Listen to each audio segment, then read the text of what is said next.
We are going to be installing the Zumo XT on the R1200GS. So stock, you guys will have this thing here. Well, not exactly like this, but this is the nav6 mount. It goes like that.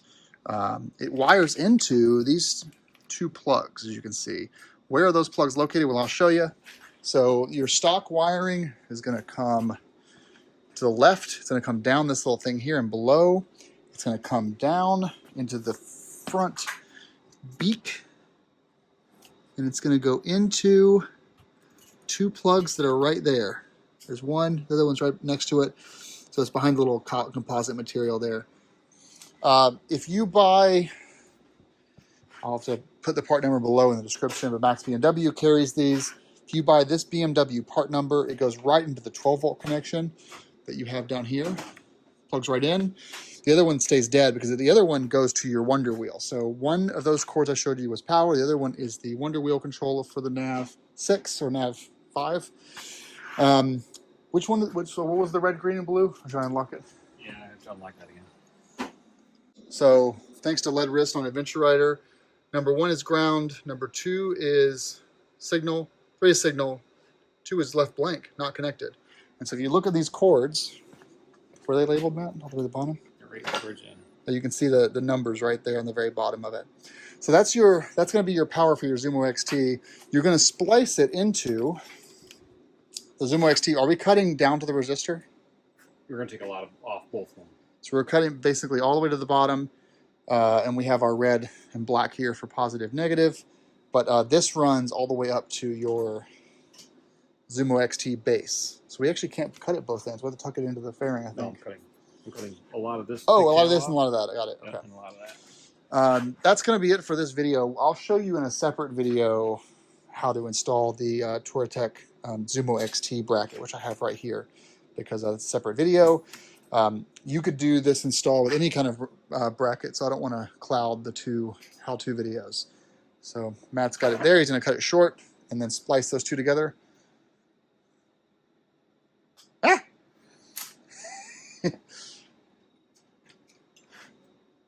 I'm not going to record this because you guys know how to splice stuff together. Now, as you can see, we have our wiring in. I'll do a separate video on this because this is its own mount.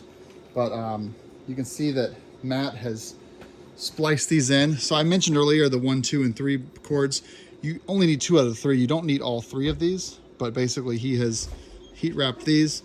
So all we're doing now is we're plugging these into the that 1 12-volt connector underneath the fairing. I'll see if I can grab it for you guys. But basically, it's right under there. It's easy to find.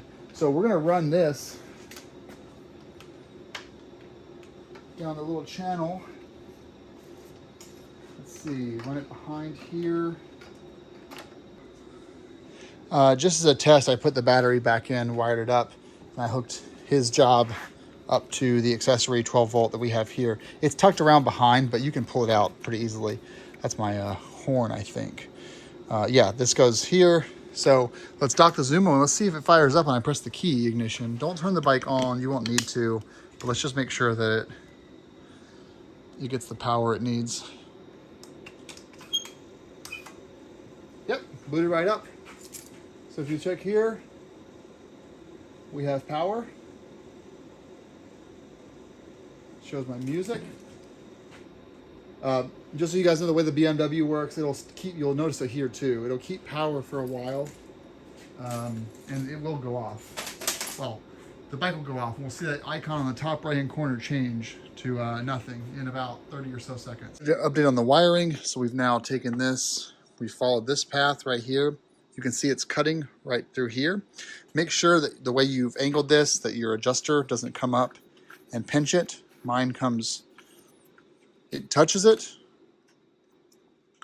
but you can see it doesn't pinch. I keep mine in the low position anyway, but something to keep in mind. You may want to redirect it in here. This is an aftermarket mount for my windscreen, so don't worry about this. You won't have this on your bike, but FYI, I have it coming down like this in front, and then at the moment I have it going straight down here underneath. You're going to want to plug it in, and then from the inside you're going to manage this up. So you need to crump this up a couple of times and zip tie it, and then tuck it on the inside of this gray piece right here. So this will go straight in there. It'll connect, and then you'll kind of button all that up together so it goes behind your front beak. Now we've created this little bundle of joy. Again, this is going to go into this guy here. I'm going to then take this and I'm just going to go up behind here. You can see it there. It's going to get tucked basically up in there and zip tied down.